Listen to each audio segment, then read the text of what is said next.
and welcome to week number 16 of the pregnancy. Very exciting.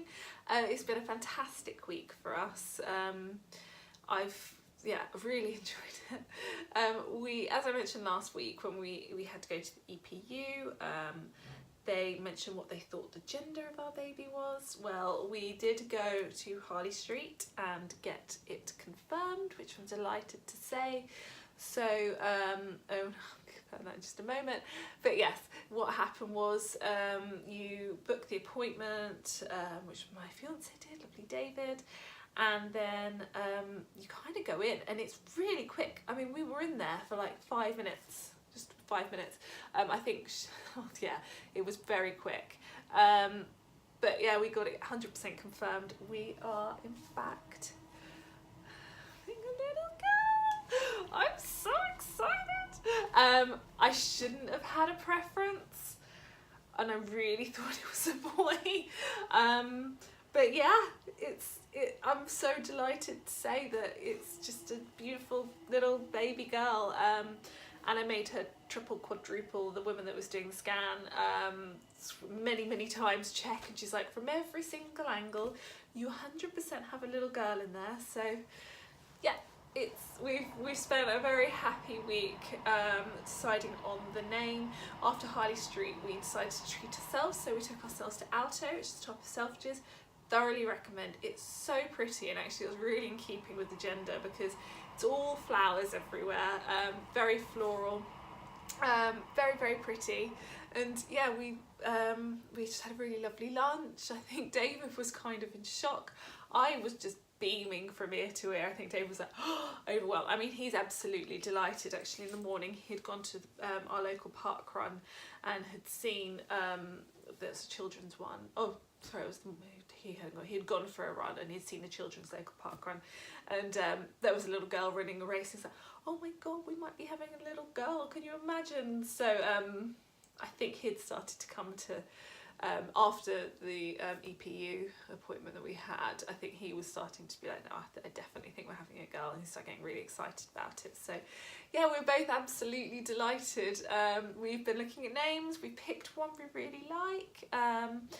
Funnily enough, I was out with my mother, and so David had separately said, these are my top 5, and I'd said, well, these are my top 5, and I was quite flexible. Had to be. Some that I was just like, oh, okay, maybe I shouldn't. Like people you know in the past, you just don't realise how many people you dislike until you try and name a child. So we disregarded a few. There was a few still on the table, and they are still on the table because obviously you need to see her, meet her, to be able to say what you think she'll look like and who she'll be. But I was out for lunch with my mum, and she mentioned the same name, which was David's number 1, and it has both, which funnily enough has resonance to me because it's from one of my favourite novels. And I had disregarded it. I was like, no, I'm not really sure on it. And then when I was talking to my mother, I kind of said, oh, but that as a shortened name would be really cute. And all of a sudden I kind of came round to it. And my name's Camilla, obviously. My family will call me Millie. And so, which is really sweet because it gives her the opportunity as well. We're doing something similar with her. I'm not going to mention the name because we're keeping that secret until she's born. But yeah, suffice it to say, we're really happy and can't believe everything's okay. The pain this week has gone a lot. Just some growing pains. I think she's moving around now, so I think she's moved up a tiny bit further away from wherever the pain was being caused, so I'm delighted to say that. And yeah, I think in terms of sleeping, I'm just getting used to the pattern of going to the bathroom at least twice a night. Any of you have any suggestions as to how I can stop going to the bathroom throughout the night and I can get at least one interrupted night's sleep? That would be marvellous. I cannot express to you, I'm so sleep deprived right now, and I can't even imagine what it's like when I have a little girl to look after. But yeah, I haven't had an uninterrupted night's sleep now for a good couple of months, it feels like. So I just other than that one night where I slept all day and all night, which was amazing. Incredible afterwards. So yeah, any suggestions would be keenly welcomed. So but yeah, thank you ahead of time. I will be eternally grateful. So yeah, other than that, this week I have started looking at parenting books and parenting styles. On the same day I was out with my mother, we were looking at books and I actually found it quite funny. So I picked up this, which is, oh, I don't know if you can see it. Let's have a look. Yeah.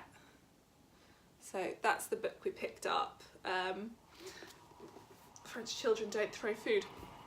So yes, I find it funny. I find it quite interesting, quite intriguing. I've read some reviews about it. I think people put it into the similar vein as Gina Ford. It's kind of a bit of a Marmite approach to parenting. And all I can say is I'm kind of, it's hard. You get so many people's opinion and people are very, very strong on their opinions on how you should be raising and looking after a baby and a newborn and what's right and what's wrong, and you know, and they beat themselves up for it. And I'm kind of the opinion I'm 100% going to try and breastfeed, 100%, because I know that that's what's healthiest for the baby. But equally, if for any reason I can't, because some people actually just can't, I'm not going to beat myself up over that. It's going to be one of those things. I can't have the natural birth that I wanted to have. I have to have a C-section. I'm not going to beat myself up over that. It's just, you know, I physically, there's a massive, like, you know, fibroid blocking her exit. So, and I don't know, I guess, you know, all you can do is try your best. So I absolutely want to try my best. And so I've been looking at this book, and in terms of sleeping, because I must say the thing I'm most nervous about is sleeping. And in France, children go to sleep a lot earlier apparently than they do certainly in like the UK and US. So and one of the reasons for that is they don't leave the child crying, but they do, if they sense the child moving or anything like that, they don't immediately go to the child and make sure that she's okay or he's okay. They kind of leave it to see if actually the child is properly awake. And apparently in the UK and US, I don't know, I'm not a mother yet, women have a tendency of immediately trying to look after their child.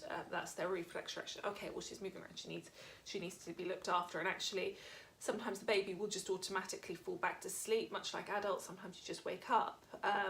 So it's not a matter of leaving them in any type of distress. It's just a matter of the pause, they call it, or she's termed it in the thing. So Pamela Druckerman, she's termed it as just the pause. You just kind of observe, see what the baby's doing, and then act accordingly, because it could, you know, and on that ilk, because I am a first time and nervous mother, I have been looking into ways to monitor the child, because what if I do sleep through? I mean, what if even with the best of intentions? I know you probably won't, and I know it's kind of inbuilt in us to be aware of every movement of your little baby, but I'm going to get one of those sensor mats. So mother told me about it recently, that goes underneath the baby, and if the baby for any reason stops breathing, or the baby moves out in the wrong position and they kind of go under, I don't really know enough about it, but apparently there's an alarm that goes off. So if for any reason the baby stopped breathing or anything happens to her, there's an alarm. Obviously that's not foolproof, you're not going to entirely rely on that, but I think it's just that extra layer of keeping me calm, particularly in the early days.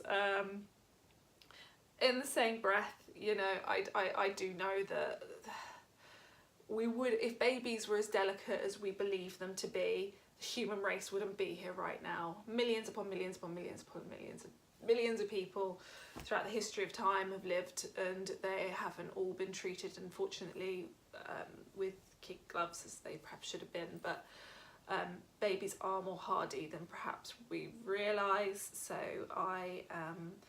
I'm just going to do my best, really. But if you do have any book suggestions, they would be gratefully received.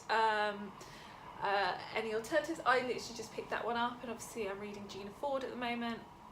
Again, for the first 6 weeks you don't do Gina Ford anywhere, or she says you do, but actually I probably just do on-demand feeding for the first 6 weeks, and then probably try going on to Gina Ford.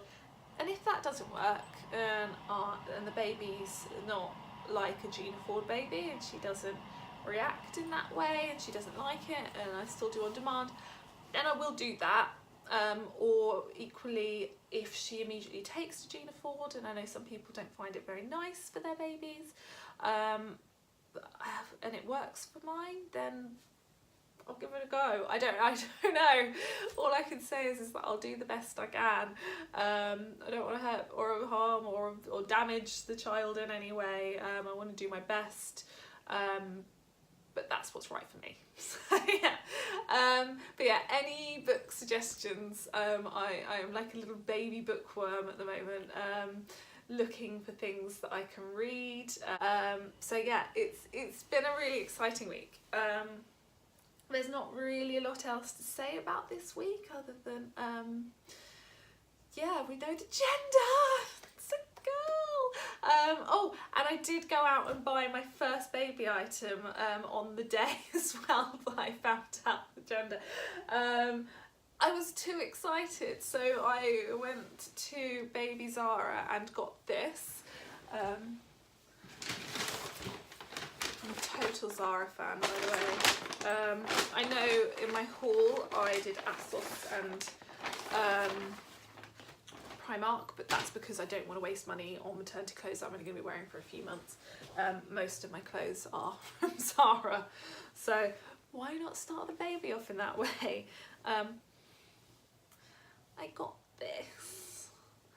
I mean, it's got a tiny little star pocket, and then on the back it's got a little button. I mean, I'm obsessed with this. I can't wait to see her in it. So it's for 3 to 6 months. So I did get it a tiny bit older because this is more of springtime, so I could just imagine her with like a little long sleeved top on underneath and some tights and maybe a little cardigan if it's a nippy day. But oh my god, words. Little girl clothes, and actually little boy clothes, I've got to say, when I was looking around, I know people with little boy clothes get a hard rap, but I swear to god, if it had been a boy, I still would have just been, there are so many cute boy clothes out there as well. Baby clothes, general, absolutely obsessed. So yes, there has been that as well this week. We haven't looked at anything else for the baby yet. I did have a brief look, and I have kind of been thinking about the things to get the baby, but we've currently got somebody staying in the baby's nursery up until a few weeks before baby's born. So what we're going to do is we're going to get the stuff close to the time that they leave, so that then we can go in, get rid of all the furniture that's in there, and then change it into a nursery. So for the time being, we're not buying anything. Anyway, okay, so thank you for watching, and I really appreciate it, and I look forward to speaking to you next week. Slight change of location this week, so I think I'm going to stick to it next week just because it's a better light now that it's getting to autumn, and yeah, it just, I couldn't do it before because it was just bright sunshine, but yeah, this seems a little bit easier now. So yes, I look forward to speaking to you next week. Thank you, bye.